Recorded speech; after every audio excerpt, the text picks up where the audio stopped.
کسی بھی قوم کا مرض الموت اس سے بھی ظاہر ہوتا ہے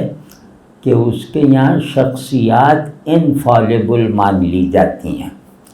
اور وہ ان کی انفالیبلٹی پر ایسا اصرار کرتا ہے جیسا اللہ کے ہونے پر نہیں کرتا. یعنی اس کے سب دینی جذبات جو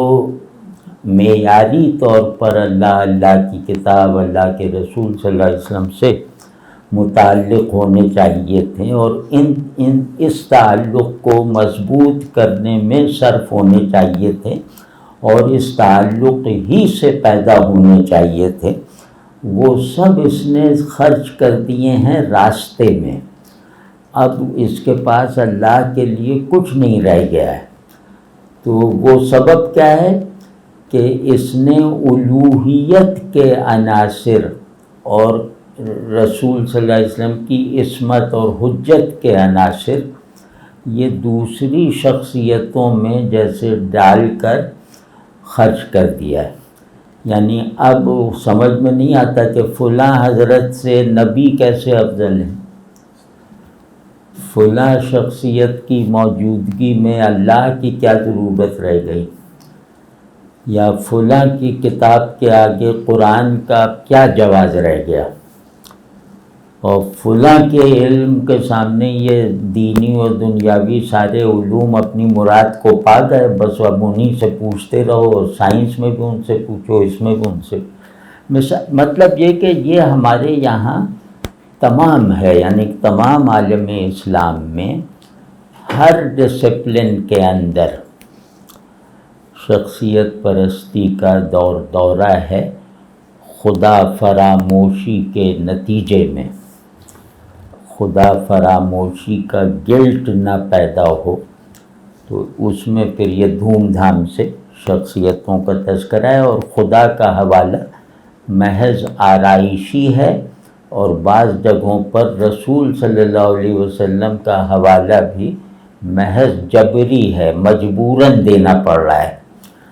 تو اب اس ماحول میں کہ ہم اپنے سوشل سیلف، اپنے انڈیویجول سیلف کو اس حد تک ویران کر چکے ہیں، اس کے ساتھ ہم اپنے جو بلیونگ سیلف ہے اس کو اس طرح برباد کر رہے ہیں. تو آدمی مستقل اور متغیر کے متوازی دھاروں میں بہتا ہے. کچھ چیزیں پرنسپلز ہیں، کچھ چیزیں جو ہیں وہ کیا نام ہے ریلیٹیوز ہیں. تو یہ جو ایبسلیوٹ اور relations of the same absolute, اس کے دھارے میں آدمی بہتا رہتا ہے، اس میں تغیر کا حق بھی ادا ہوتا رہتا ہے اور ثبات کی ذمہ داری بھی ادا ہوتی رہتی ہے، مطلق ثبات پیدا کرتا ہے. تو ہم نے یہ دونوں چیزیں جو ہیں وہ بہت ہی ان کا غلط، ناجائز اور غیر انسانی اور حیوانی استعمال کیا ہے. یہ اصول جو اصول فطرت ہے انسان کے لیے، وہ میرا اور آپ کا بنایا ہوا نہیں ہے. تو ہم نے مطلق کو اضافی میں کھپا دیا ہے. اب یہ اتنا بڑا بلنڈر ہے، اس کو اگر بالکل لبرل علوم یا فلسفے وغیرہ کی منطق کی اصطلاح میں دیکھیں تو یہ تو جہالت کی، کسی علم میں اگر آپ یہ کریں گے تو آپ اس علم کے سے جاہل محض گویا ہونے کا سرٹیفکیٹ حاصل کر لیں گے. تو وہ ہم نے جو میں کہہ رہا ہوں کہ شخصیات کی انفالیبلٹی کا تصور، شخصیات کے ان چیلنجبل تقدس کا کانسیپٹ، یہ سب ایبسلیوٹ کو ریلیٹیوائز کرنے کا عمل ہے، ایبسلیوٹ کی جداگانہ حیثیت کو نظر انداز کر کے. یعنی ایبسلیوٹ کو کھپا دیا گیا ہے ریلیٹیوز میں. تو جہاں آپ ماہیت بدل دیں گے نا، ماہیت کی تبدیلی کو کہا جاتا ہے یہ محال ہے،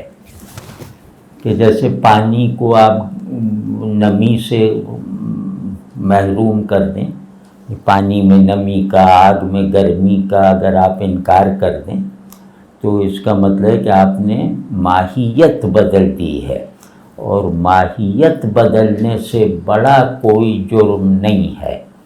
مطلب یہ جہل میں بھی آخری درجے کا جہل ہے، ظلم میں بھی آخری درجے کا ظلم ہے۔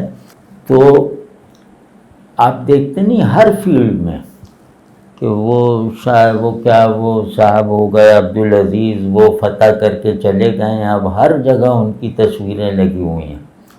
اور وہ تصویریں اس طرح لگی ہوئی ہیں کہ خدا جیسے نگرانی کر رہا ہے ان کی آنکھوں سے،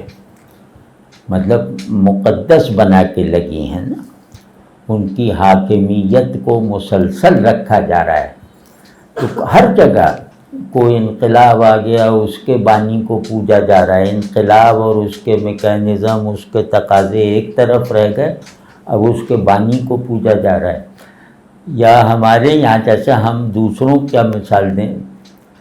اب ایک علامہ اقبال بڑی مشکل سے پیدا ہو گئے 2 صدیوں میں، اب ان سے آگے جانے پہ تیار نہیں ہیں، ان پر تنقیدی نظر ڈالنا گویا ایک مذہبی جرم ہے، اور قائد اعظم نے پاکستان بنا دیا، بس اب وہ بابائے قوم ہیں۔ دنیا میں کوئی ایسا لیڈر ہوا ہے کہ